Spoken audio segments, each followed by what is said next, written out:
કળિયુગ કહેવાય છે કે જ્યારે કળિયુગની શરૂઆત થવાની હતી ત્યારે પ્રભુ શ્રી કૃષ્ણ પાંચેય પાંડવોને જંગલમાં લઈ ગયા અને કહ્યું કે આજે હું તમને કહીશ કે કળિયુગના લોકો કેવા હશે.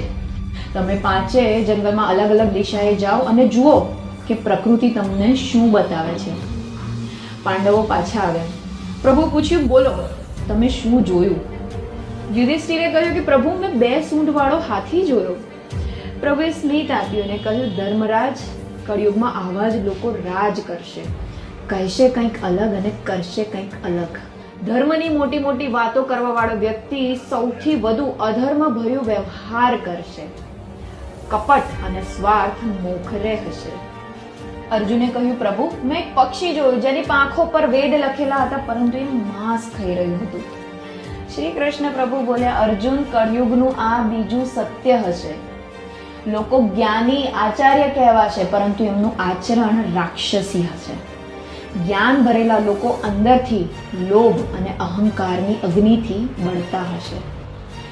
ભીમે કહ્યું, પ્રભુ મેં એક ગાય જોઈ જે પોતાના વાછરડાને પ્રેમથી ચાટી રહી હતી પરંતુ ચાટી ચાટીને વાછરડાને લોહી લુહાણ કરી નાખ્યું હતું. શ્રી કૃષ્ણ પ્રભુ બોલ્યા, કળિયુગના માતા પિતા પોતાના બાળકોના પ્રેમમાં આંધળા બની જશે. બાળકોને સ્નેહ તો આપશે પરંતુ સ્વતંત્રતા છીનવી લેશે. આવો પ્રેમ અને સ્નેહ બાળકોના વિકાસમાં અવરોધરૂપ બનશે. સહદેવે કહ્યું, પ્રભુ મેં 7 કૂવા જોયા જે પૈકી આસપાસના કૂવામાં પાણી ભરેલું હતું પરંતુ વચ્ચેનો કૂવો એકદમ ખાલી હતો. શ્રી કૃષ્ણ પરમેશ્વર બોલ્યા કે સહદેવ, આ કળિયુગની ચોથી સચ્ચાઈ હશે કે લોકો દેખાડા માટે અને પોતાના વિલાસ માટે ખર્ચા કરશે પરંતુ પોતાની આસપાસના ભૂખ્યા અને દુઃખી લોકોને અનદેખા કરશે. ધન વૈભવ હશે પરંતુ દયા અને કરુણા નહીં હોય.